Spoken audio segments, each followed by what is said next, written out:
Querido estudante, aqui é o professor Eliezer. Nós daremos continuidade à abordagem do texto 3 sob a perspectiva de Max Weber. Então, nós já estudamos aqui a primeira parte do texto 3, que foi uma abordagem sob a perspectiva, a sociologia sob a perspectiva de Emile Durkheim. E agora a gente vai na perspectiva de Max Weber. Então, nosso assunto aqui é a sociologia de Max Weber, que, conforme nós já falamos, dando continuidade ao texto, é a parte 2. E Max Weber, a gente vai abordar aqui, a gente vai apresentar o conceito de sociologia, o objeto de estudo que o autor utiliza, qual que é, e alguns aspectos que é utilizado dentro da dinâmica empresarial. Alguns conceitos que são importantes: conceito de dominação, legitimação e burocracia. Então, essas serão as nossas abordagens. E aí esses três últimos conceitos que eu falei, que é o legado que Max Weber nos deixou, vinculando ao ambiente organizacional. Então, a primeira coisa que nós temos aqui que abordar, assim como fizemos com Emile Durkheim, é o conceito de sociologia. Então, sociologia aqui na perspectiva weberiana é uma ciência. Então isso deve ficar bem claro que, assim como também foi abordado por Durkheim, a sociologia trata-se de uma ciência, uma área de conhecimento científico da qual é ensinada em universidades, é uma área de conhecimento que tem um método científico próprio, que tem uma padronização e que isso vai direcionar os trabalhos dos sociólogos. Isso é muito importante. Então, o conceito de sociologia, segundo Max Weber, é uma ciência que pretende compreender interpretativamente. Então, nós temos aqui o foco principal aqui em Weber é compreender. Então, ele vai querer compreender a ação social e tentar explicar essa ação social em seu próprio curso e efeito. E essa ação social, ela vai focar, vou até colocar aqui, o foco de estudo é o indivíduo. Isso aqui é importantíssimo a gente guardar, que o foco de estudo, eu vou colocar aqui uma borda, que esse foco de estudo, conforme a abordagem de Weber, é o indivíduo. Sem cor e linha, cor da linha, cor da linha, cor vermelha. Isso, então tá aqui. Não esqueçam disso, tá, gente? O foco é no indivíduo. Lá em Durkheim nós vimos que o foco era a sociedade. Então, Durkheim ele via o seu estudo a partir do conjunto, do coletivo, para chegar ao indivíduo. Já Weber não. Weber vai tentar compreender como é que esse indivíduo interage com os outros, pois que é uma ação social, e qual que ele vai querer interpretar isso de forma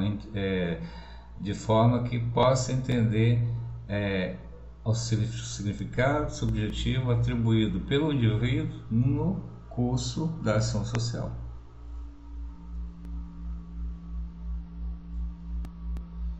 E, portanto, a sociologia em Weber é conhecida como sociologia compreensiva. Está aqui no texto. A sociologia de Weber insere-se no que foi conhecido como sociologia compreensiva, entender como é que se dá esse comportamento do indivíduo na sua interação com o outro. E por que sociologia compreensiva? Então, essa sociologia compreensiva, porque, conforme já foi dito, ela visa tentar possibilitar que o sociólogo ele compreenda o sentido da conduta do indivíduo na realidade social em que está inserido. Essa conduta, gente, é o comportamento. A conduta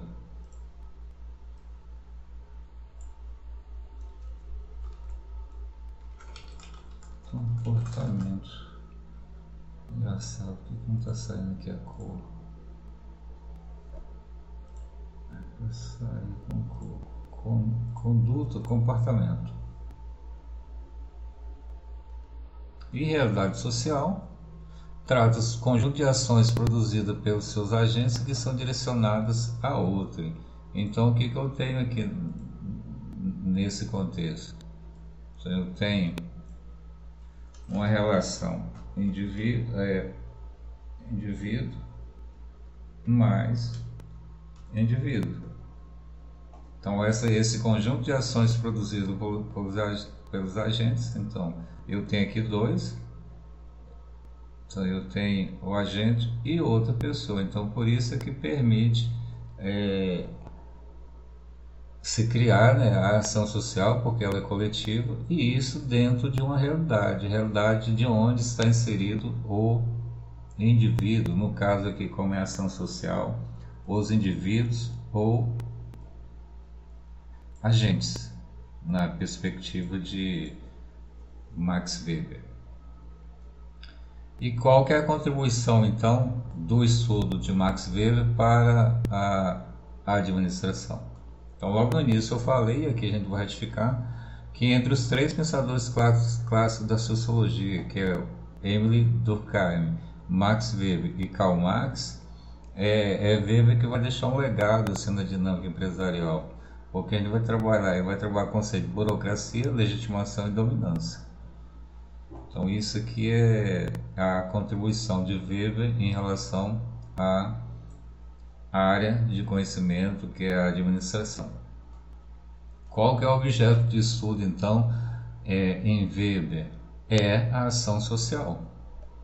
O objeto de estudo aqui em Weber é a ação social. Vocês são lembrados que lá em Durkheim o objeto de estudo lá era os fatos sociais. Vou até escrever aqui, ó.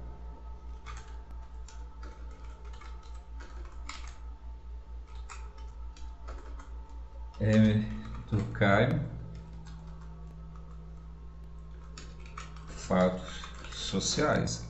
A gente via ali a consciência coletiva interagindo, se impondo sobre o indivíduo, a maneira de pensar, de agir, fixa ou não.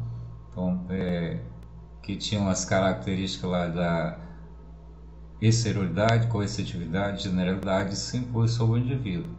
Já aqui em Max Weber, o objeto de estudo é a ação social. Então não confundo isso, tá? O objeto de estudo em Durkheim são os fatos sociais, em Weber a ação social. E o que é a ação social então? Para Jaime e Lúcio, Jaime e Lúcio, os autores que são referências que eu estou usando aqui nessa apresentação, a ação social se refere a toda a ação em que o agente confere um sentido orientado ao outro. Então, quando eu falo aqui o agente, então aqui eu tenho um indivíduo. E quando eu falo aqui orientado para um outro, eu tenho outro indivíduo. Então, para ter ação social é condição indispensável ter no mínimo duas pessoas. Ou para ser caracterizada a ação social. Para ser caracterizada uma ação social, deve-se ter no mínimo dois agentes envolvidos. Isso aqui é importantíssimo, porque se tiver só uma pessoa, não é ação social, é ação individual. Então esse é o conceito aqui do Jaime e do Lúcio. Agora tem um outro conceito aqui que foi contribuir a Quintaneiro Barbosa Oliveira, que vem falar assim, dá uma profundidade maior no conceito, mas o sentido é o mesmo. Então trata-se de quê? De uma conduta humana. Então tem aqui, ó, primeira questão, que a ação social é conduta humana. Essa conduta é comportamento, pode ser um ato, omissão ou permissão. Não sei se vocês lembram quando eu falei na sala de aula. Eu estou passando no meio da rua, vejo uma pessoa caída lá na sarjeta e ao lado dela tem uma latinha de cerveja. O que vai acontecer? Na hora que eu estou passando e que eu olhei para aquela pessoa, então eu conectei com ele. Então se tornou uma ação social. E aí o que aconteceu? Se eu parar e for lá verificar se eu preciso de ajuda, então eu estou atribuindo um significado subjetivo. Essa é a minha intenção interna, Então eu estou atribuindo esse significado subjetivo de quê? De conceder ajuda àquela pessoa que está caída. Então esse é um ato, uma ação. E quem vai, esse significado foi meu, de ajudar. Eu então poderia ser o outro, eu não vou ajudar. Então significado subjetivo, omissão. Eu olhei, conectei com ele. E julgo que via latinha de cerveja e falei, não, ele bebeu, por que ele bebeu? Então provavelmente deve estar tonto, tá caído, então decisão dele beber. Então não vou ajudar, vou seguir meu rumo. Então aqui é omissão, não preciso socorro. Uma decisão minha, significado subjetivo. Ou permissão, eu fui lá, eu primeiro eu parei, depois eu vou lá, me pergunto se eu preciso de ajuda, entendeu? Dá autorização, aí sim. A gente vai conceder, né, fazer todo ali o procedimento rápido para dar assistência àquela pessoa que precisa. Sabe por quê? Porque não é comum a gente encontrar pessoas caídas na rua. Não é comum. Então, se não é comum, a gente tem que, segundo aqui é da própria, é inerente à natureza humana, a gente ajudar o outro, independente de qualquer questão. É por isso que é o significado subjetivo. Quem atribui esse sentido, que vai dar esse sentido, é o agente que executa. E isso vai orientar o comportamento. Então, orienta aqui a nossa conduta. Que é o comportamento? O ato aqui, então eu vou agir, então eu vou omitir, e também permissão. Eu vou pedir ajuda. E esse ato, ele pode se dar, se conectar no presente, passado ou futuro. Então, eu vou sinalizar aqui o futuro. E dar um exemplo. Quando a gente está falando da questão da água, até agora dia 22, foi o Dia Mundial da Água, as Nações Unidas chamou atenção para a gente aqui da crise hídrica, que ela vem sendo concebida desde o século XX, na segunda metade do século XX, principalmente. Então, quando a gente preocupa aqui não desmatar, a gente procurar não poluir os mananciais de água doce que nós temos, a gente tá preocupado não é nem com o presente, porque o presente nós estamos vivendo. Nós estamos preocupados com o futuro, com a posteridade. Então, são pessoas que virão. Então, aqui a gente se conecta com aquele irmãozinho, aquela irmãzinha que está lá no futuro e que vai usufruir da água, seja uma água saudável ou não, que vai depender do nosso comportamento agora no presente. Então, essa ação social, a gente conecta com essas pessoas lá do futuro. Assim como a gente conecta também com as pessoas do passado. Por exemplo, a questão das lembranças que nós temos. Tem muitas lembranças que são prazerosas ou não são prazerosas. E a gente conecta com pessoas do passado. Então tá aqui só para vocês terem essa percepção que a ação social pode se dar ao passado, presente ou futuro. De uma pessoa ou de outras pessoas conhecidas, elas podem ser conhecidas ou não conhecidas, tá? Eu vou até colocar aqui Tá aqui, ó, ou não conhecidas. Porque não precisa ser pessoas somente conhecidas. Então essas são as duas definições de ação social. Continuando, conforme o Jaime Lúcio, só uma referência desse estudo, o sentido da ação e, portanto, os fenômenos sociais é dado pelo indivíduo. Então é a gente, é o indivíduo que vai dar o quê? Que vai atribuir o sentido da ação. Quando eu falei ali, eu vou ajudar, o sentido, eu irei ajudar a pessoa caída na rua, eu irei ajudar. Então, o sentido da ação, ato, que é igual ajuda, e ou omissão, que é igual não ajuda. Então esse é o sentido da ação, que quem vai atribuir esse sentido, que é esse objetivo, é o indivíduo, é o próprio indivíduo. Então ele é que vai atribuir. E aqui que é interessante ver, porque o foco dele é no indivíduo, não é no coletivo, é o indivíduo para chegar ao coletivo. Os autores, né, Jaime e Lúcio, eles complementam aqui. O que se deve buscar é o nexo de explicação causal contido na própria ação analisada. Então, é isso aqui que a gente quer, a gente como sociólogo quer entender. Portanto, isso é que é chamado aqui em Weber sociologia compreensiva. É para a gente entender que é essa ação. Portanto, na abordagem weberiana, o sujeito é o autor principal da construção do entendimento da realidade social, conforme o sentido dado por ele mesmo. Então, o sujeito é o agente, ele é o autor principal de entendimento da realidade social. E eu vou até grifar isso aqui, ó, na construção do entendimento da realidade social. Quem é que vai construir esse entendimento? Quem constrói esse entendimento? Quem constrói? O sociólogo. É ele que vai construir, fazer a construção desse entendimento da realidade social, que foi atribuída pelo sujeito. O sujeito, então está aqui,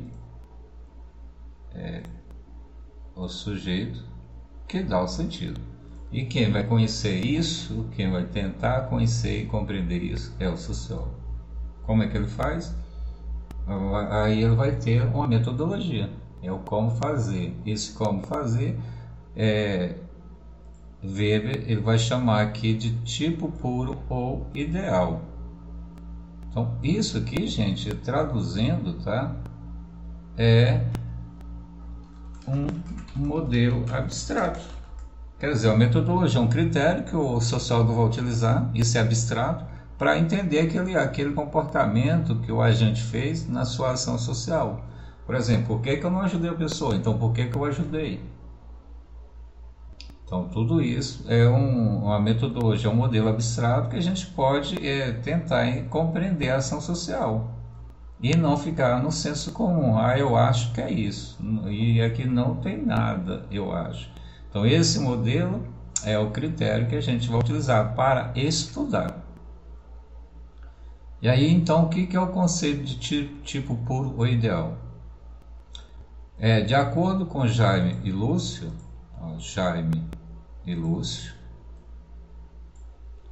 é uma ferramenta metodológica de análise. Então, o que é uma ferramenta metodológica de análise, que é o método, tá? Nada mais, nada menos do que um método. Toda ciência tem seu método. Então, aqui o pesquisador, no caso o sociólogo, vai ter esse método. Nesse caso aqui, na perspectiva weberiana, em que o cientista social está aqui para ratificar. precisaria construir uma ferramenta analítica que torne possível comparar realidades diferentes entre si, mas que guarde certas características comuns. Então, isso é um modelo intelectual. E aí a gente vai ter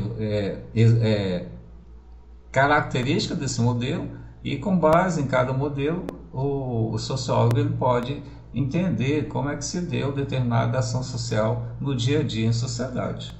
Então esse é o conceito de Jaime e Lúcio. Agora vamos ao conceito aqui da Quintaneiro, Barbosa e Oliveira.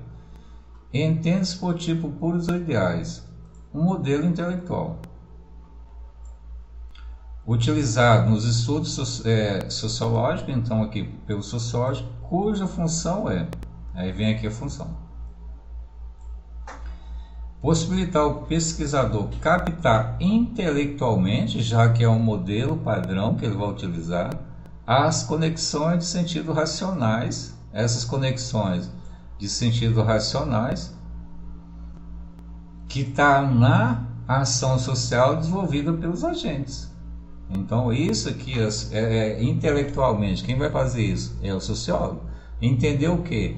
O sentido que é atribuído lá pelos agentes da ação social. E aí você vai ter o quê? Esse sentido, ele vai ter dois aspectos. Ele pode ter características de racionalidade ou de irracionalidade. No primeiro aqui, no primeiro,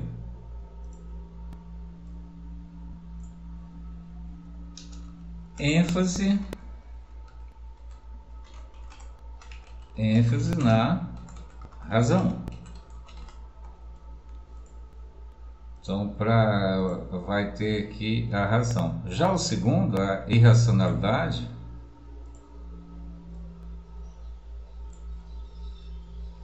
ênfase na emoção. A razão é planejada, a emoção não. A emoção você age pelo impulso, pelo ímpeto. E aí o sociólogo, com essa metodologia de tipo puros ou ideais, em Weber, vai ter 4 maneiras diferentes de analisar as ações sociais, que Weber vai classificar em 4 tipos. A ação racional com relação a fins, ARF, a ação racional com relação a valores, ARV, a ação afetiva, AAF, e a ação tradicional, AT. As duas primeiras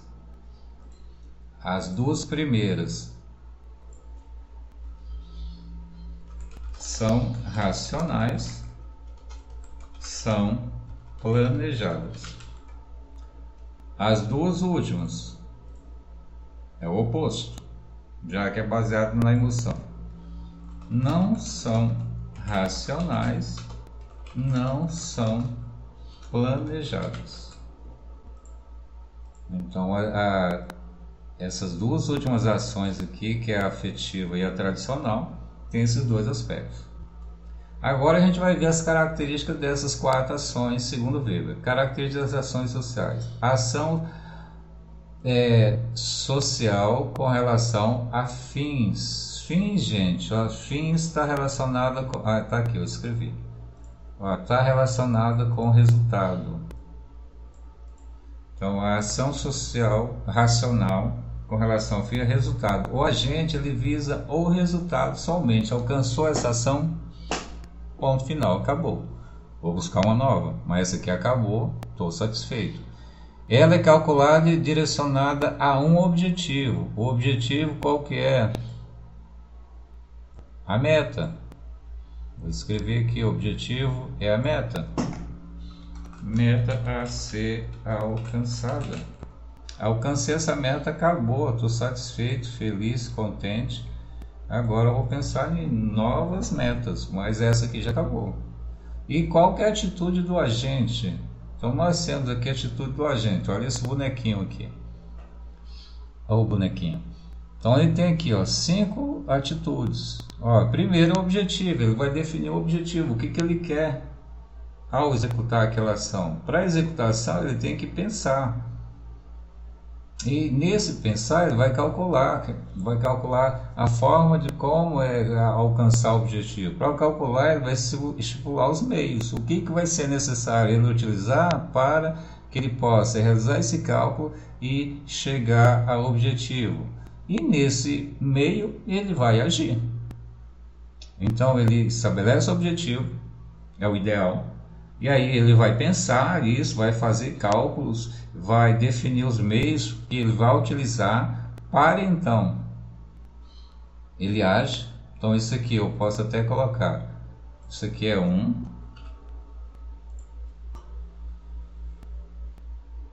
então ele começa aqui, essas três partes aqui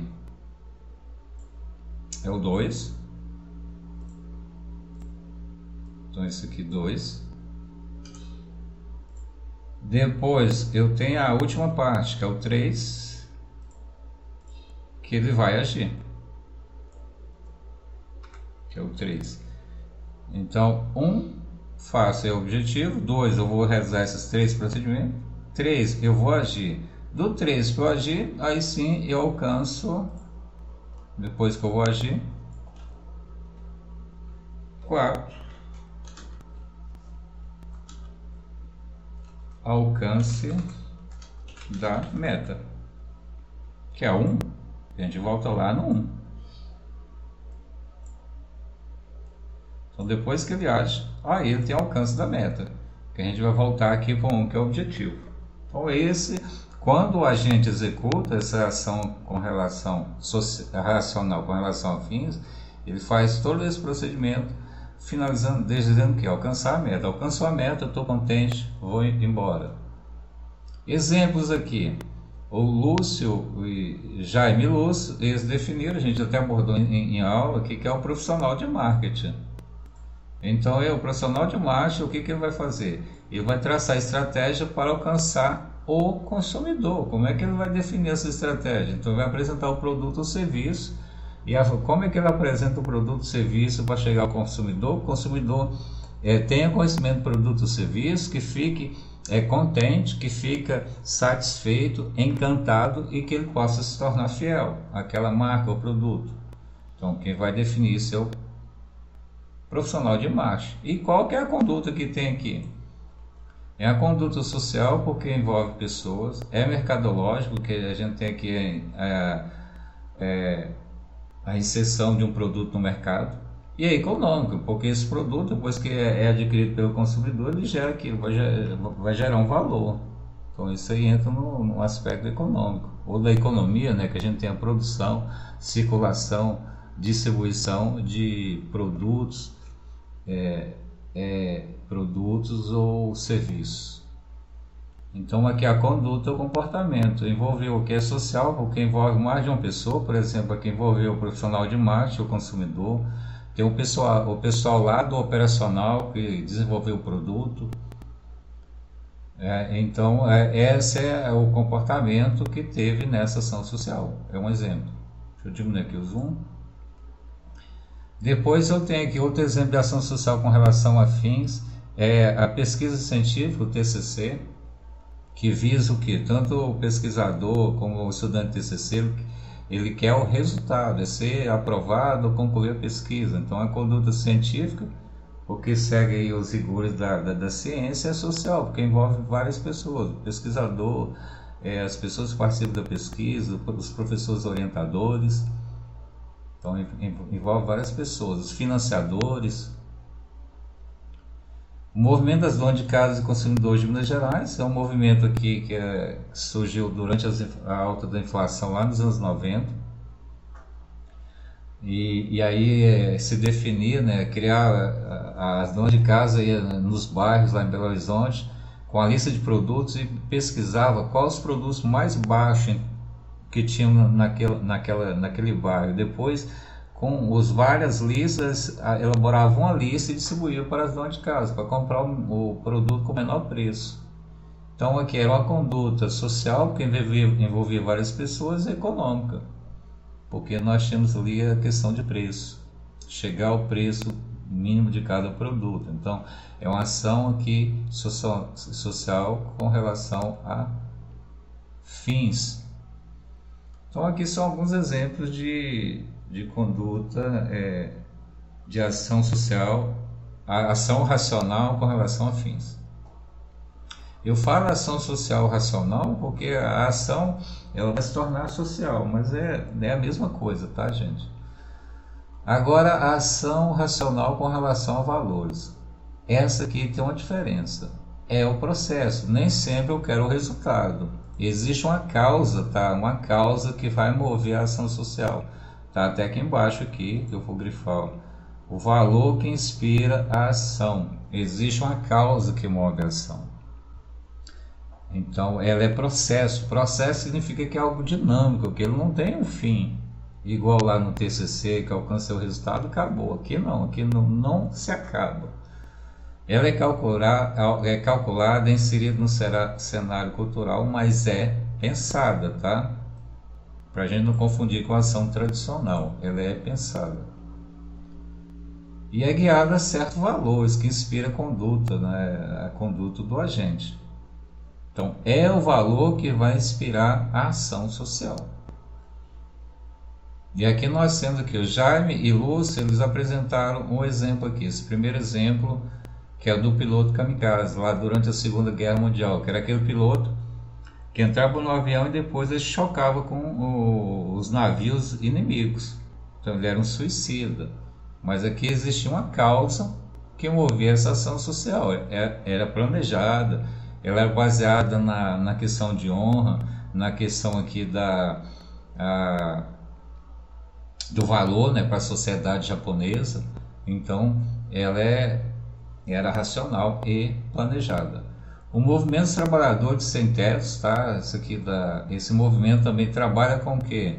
As pessoas que vivem de aluguel lá nas cidades. Esse movimento ele vai trabalhar em benefício dessas pessoas, para que elas possam conseguir a tão sonhada casa própria. O movimento do Greenpeace Brasil, Greenpeace Global, o Greenpeace, ele trabalha começou com causa ambiental e depois incorporou social. Então lá nos anos 70 ele era totalmente ambiental e no final dos anos 90 e para cá ele se tornou socioambiental. Um exemplo social é a questão dos indígenas, os Yanomamis, lá na região Roraima, que estava passando por situação gravíssima de falta de assistência médica, a questão dos garimpos, tá? Os garimpos clandestinos que tinham lá, desnutrição, então estavam bem séria a situação deles. E o Greenpeace estava denunciando esse aspecto social, socioambiental. Movimentos atingidos por barragens, aqui a gente tem o exemplo de Brumadinho,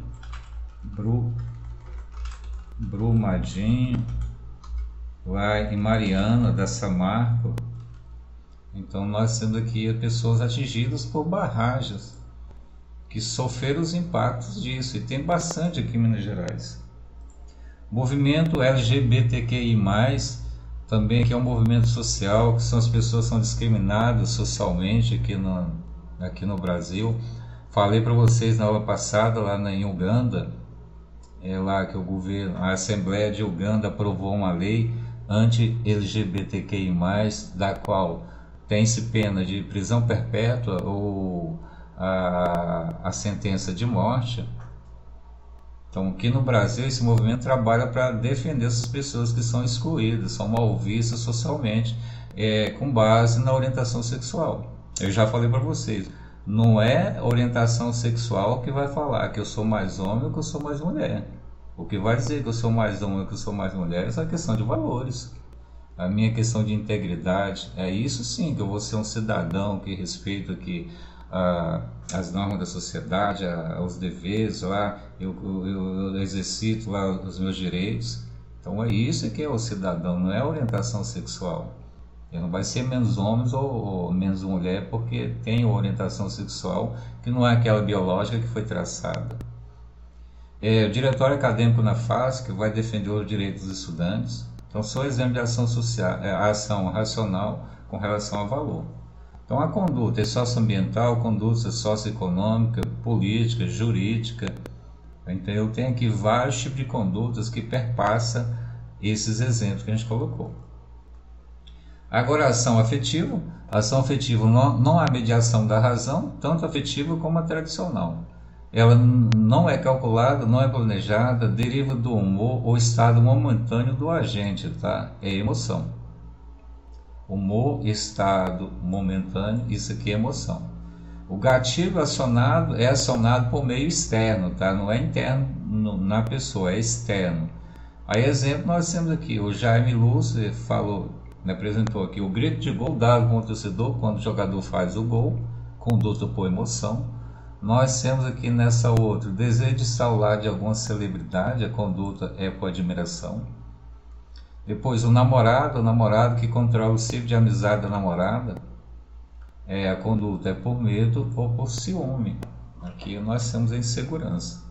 Então, quando age, que as pessoas agem, eles não planejam isso. Então, age pela emoção. Por isso que a gente está aqui, ó. Não há mediação da razão. Isso é importantíssimo. A ação tradicional. Também não há mediação da razão, ela não é planejada, não é calculada. A ação direcionada por predicativo relacionado a costume. Isso aqui é bacana. É importante reter. A base aqui é o costume. O gatilho acionado por meio externo e caráter efetivo ou tradicional. É o que vai impulsionar essa ação. Aí nós temos aqui exemplos. Festa da Congada em Minas Gerais, acalorada nas universidades, aqui na faculdade, a gente vai ter dia 14 de abril.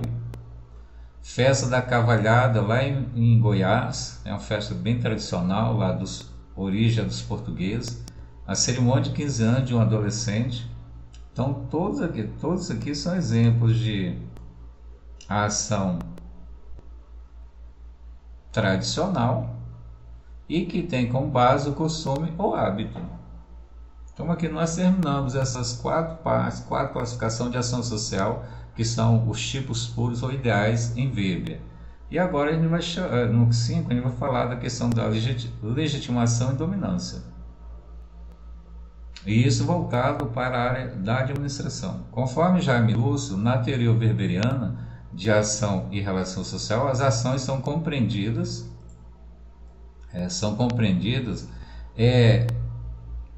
porque possuem caráter de regularidade, que é traduzido por costume ou tradição.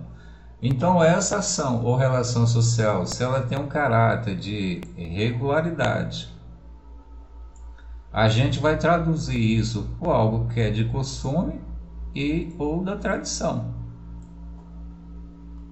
E isso vai dar o quê? Vai dar o aspecto, vai se relacionar com o código de funcionamento da sociedade, regular, e aí que a gente vê algo legítimo. É o que eu vim tratar aqui. Trata-se de código de funcionamento da sociedade que pode permitir o bom funcionamento do grupo social, em que vem ratificar o seu grau de legitimidade. Então, se ele funciona, está se repetindo, então há esse grau de legitimidade. E como é que se deu esse grau de legitimidade? Dentro da sociedade, nesse grupo social, surgiu lutas, embates, negociações, acordos, harmonias. Então há uma negociação. A sociedade não é algo harmonioso, existem os conflitos. Mas os conflitos são importantes porque permite o quê? Da gente realizar as negociações e chegar aos acordos. E isso, a gente apresentar um estado de normalidade, de harmonia. Que aí pode permitir o quê? A integração dos agentes. Todos estarão integrados no processo. E no caso aqui do ambiente organizacional, a gente vai analisar essa integração no contexto econômico e na perspectiva de Weber, vendo a relação da questão de nações, de estados e corporações.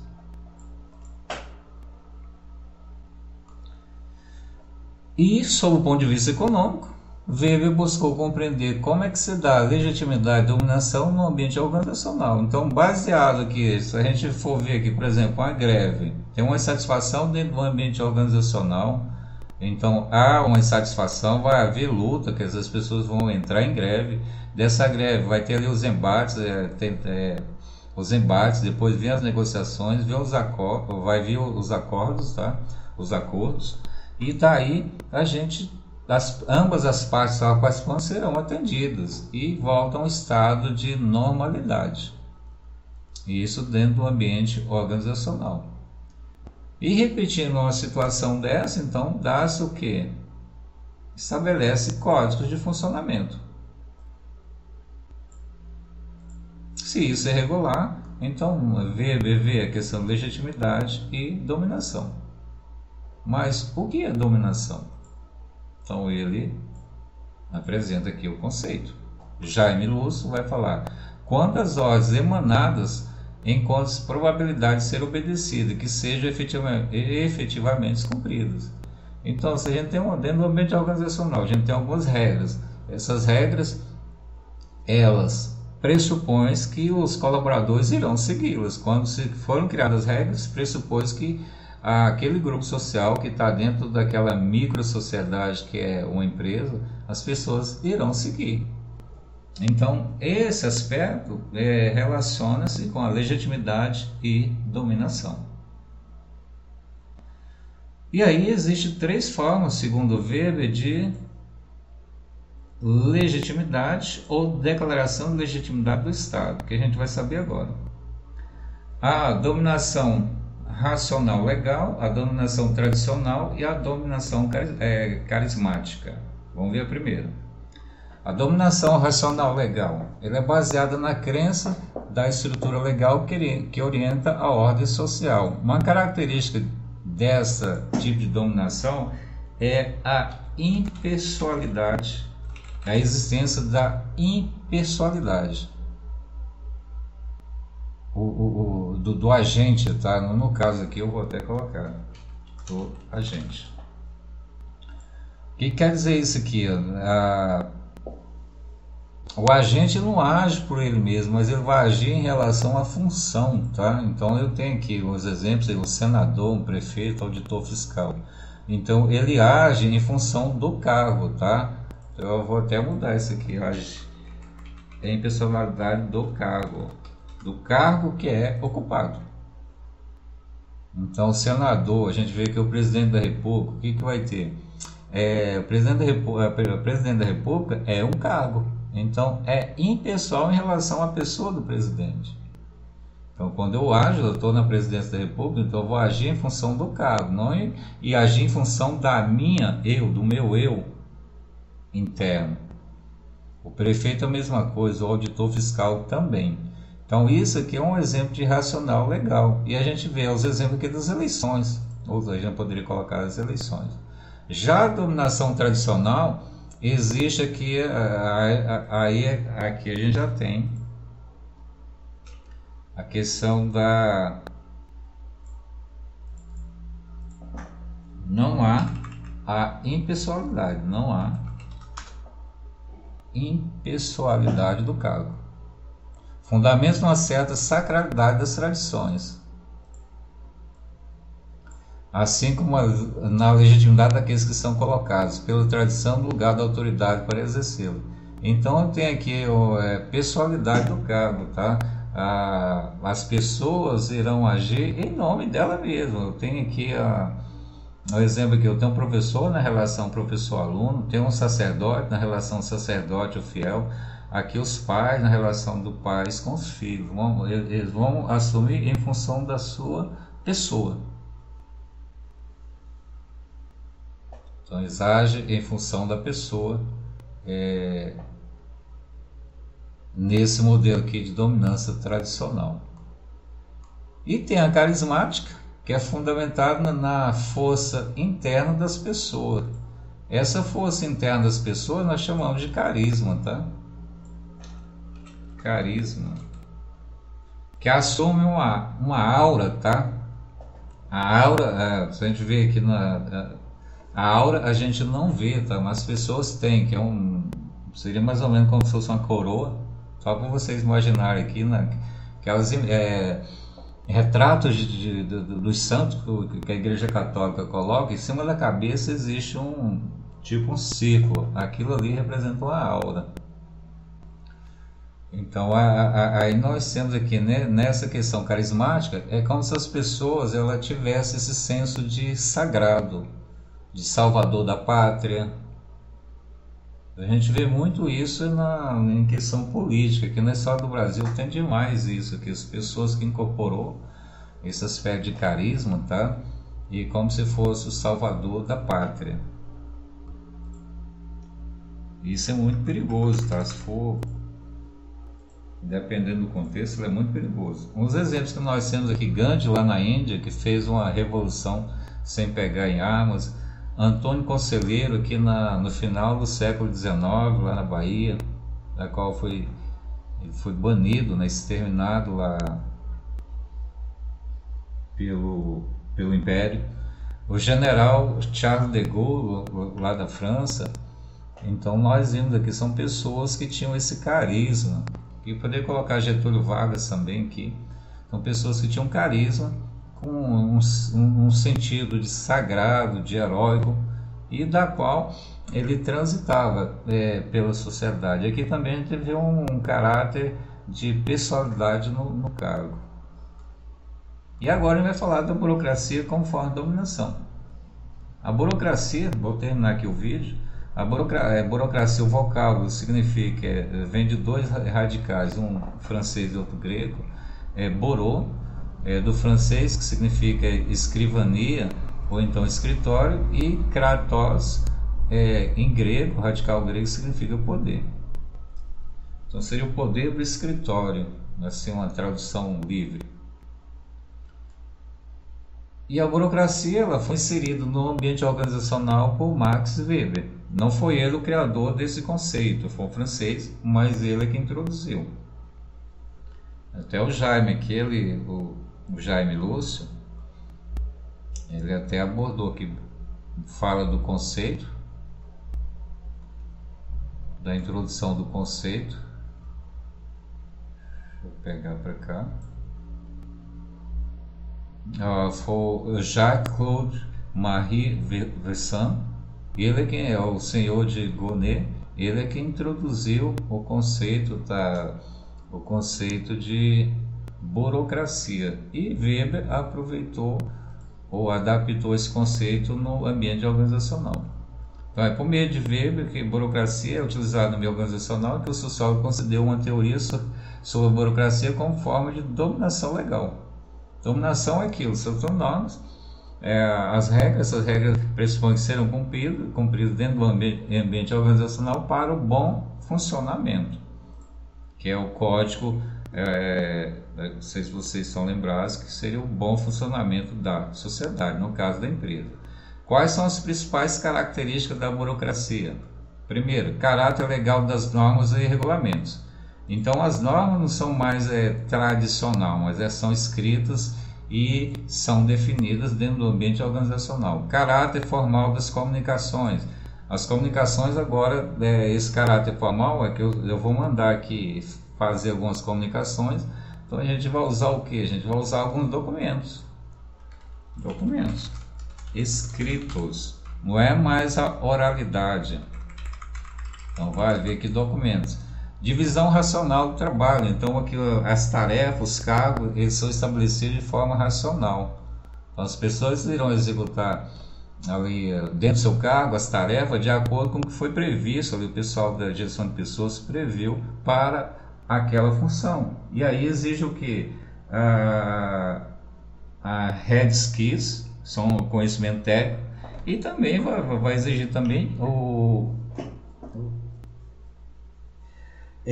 a questão das experiências que as pessoas podem adquirir ao longo do trabalho.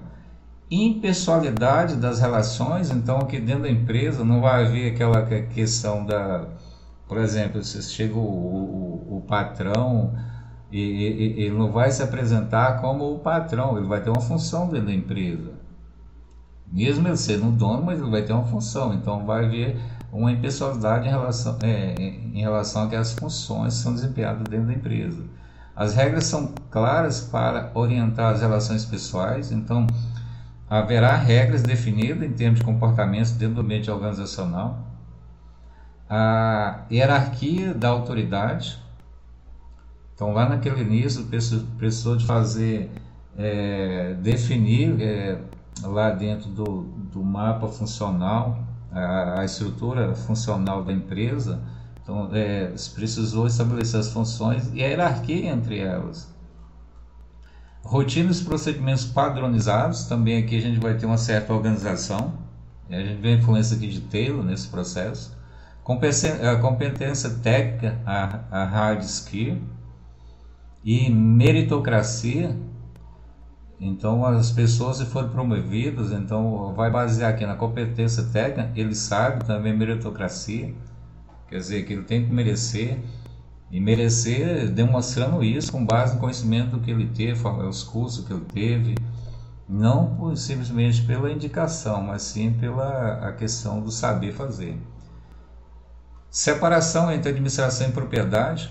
A gente vê aqui, nesse caso aqui, hoje ainda persiste, somente nas microempresas, o proprietário não sabe diferenciar ele, proprietário, com ele, pessoa, funcionário ou função, né, de gestor na empresa. Então, principalmente quando você vai pegar aqui a questão de receitas na empresa. O que é da empresa e o que é meu. Então tem que haver essa separação.